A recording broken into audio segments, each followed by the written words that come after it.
I started writing music because of video games. The first music I ever heard was, or the first electronic music I ever heard was in a Japanese video game called Dance Dance Revolution. I was just so hooked from then on. In the music I was writing for Worlds, I kept finding that I was using sounds that evoked like this era of video games, like late 90s, early 2000s, like N64 stuff. And I was using these sounds that are like General MIDI sound fonts, and I was using sounds from Super Mario 64 and Legend of Zelda Ocarina of Time. Not exactly from those games, but emulations of them, using old, like, crappy sound fonts, which is like kind of a new nostalgia, you know? I mean, most people would hear those and they wouldn't think that it sounds retro, they would just think that it sounds bad. But to me, that's a very real, it's like, it's moving the nostalgia forward. It's not like 8-bit bleep bloops from Super Mario. It's like, this is what I grew up with. And then in the art direction, I kept using these low poly 3D. So instead of using like not as much pixel art, really more like kind of crappy early 3D, and that looks so cool to me, and that really touches me because that's what I grew up with. I kept referencing this whole world destruction notion, which is totally born out of me playing online role-playing games that then got shut down and you couldn't play them anymore, which was really, really significant to me because I was very much into these games. And so I just realized that this entire album was so much about escapism and fiction, and it was all about these worlds that I think exist in our minds. I had written several songs on the album that use this Japanese program known as Vocaloid, which is a speech and like singing synthesis software. It's mainly popular in Japan. All the different kind of voice banks that you can use for that program have characters that accompany it. So in Japan, there's like a very famous Hatsune Miku character who, if you watch videos of it on the internet, like they'll have sold out stadium shows with, you know, tens of thousands of people going crazy and watching this like projection of an animated character sing a song. It's a person that completely doesn't exist. And to me, that was a very like fascinating notion. I just thought it was awesome. And so I started looking into English language versions of the program, and I found one called Ivana, and I kind of tinkered with her to get her sounding the way I wanted. Like, I adjusted the gender factor, I made her sound more feminine, and I cut out the vibrato to make her sound, to embrace the kind of robotic quality that I felt that she had. I wasn't trying to, you know, pull the wool over anyone's eyes and make her sound human. I wanted to make her sound robotic. And I wrote 2 or 3 songs with her. And then the 4th one, I was just like, well, how awesome is the notion of a human-robot duet? It's just such a beautiful idea to me.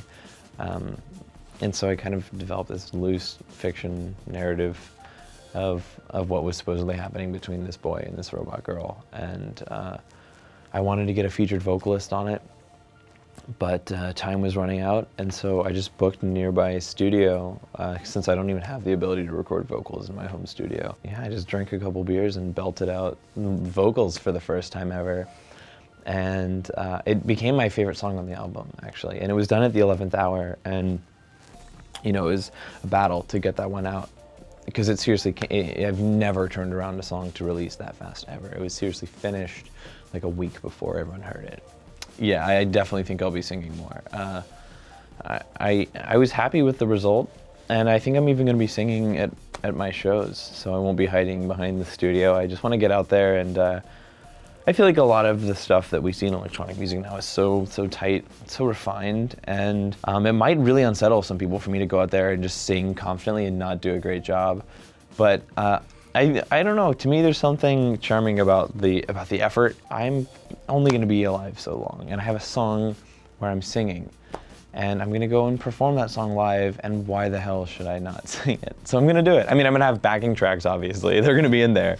I'm not gonna sound like a screeching cat, but you know, I wanna sing, and I'm not like by any means making my American Idol debut this year. I'm not like a chopsy singer, but it just felt like the right call for the song, and hopefully, you know, the right call for the show too. A person actually on the internet was like, this is some like fairy gay shit. And I was trying to figure out why that was not offensive to me. I was like, why does this totally not matter to me? And what I realized was that, like, I would be way more worried if the dude that goes around calling stuff fairy gay and is like, you know, actively oppressing gay people thought that my music was the shit. if that really resonated with him, that's like a problem. That sucks. That tweet ended up doing really well. It got a bunch of favorites and retweets, which was unexpected. But I just, I thought it was funny because I was just trying to figure out, I was like, for some reason this doesn't sting. And here's why. I'm kind of not interested in that person, But yeah, I mean, we holed up in that same studio where I went and emergency recorded the Sad Machine vocals. And we wrote the song and banged out the vocals. Yeah, I just really felt that they had the right tone for the song. I mean, I felt like it was this kind of cutely rebellious, like, meh song, It's like, but it's not really about anything serious, To me, all the lyrics on my album, to me, they're not meant to go, inspire the kids to go out and vote.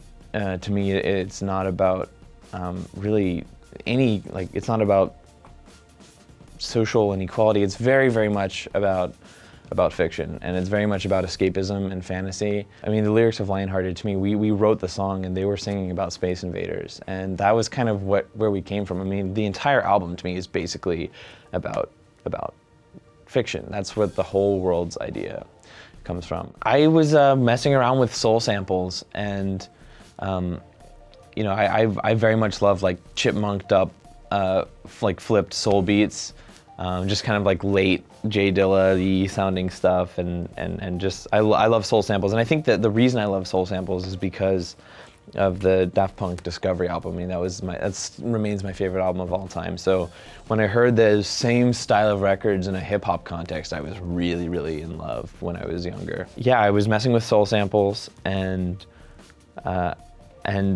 just made this little beat, just for fun, at least I thought. And then I had made this MP3 of just taking a bunch of song titles or album titles, song titles, ideas that I had just in a notepad, and I ran them through a Japanese text-to-speech program, and it spit out this, basically nonsensical Japanese text, and I cut it up into this little rap, and I was just so charmed by that. I was like, it's just, it's like just the two sides of me very much. It's like this one thing that I very much appreciate, and this other thing, and this coalescence that was, I thought, very me.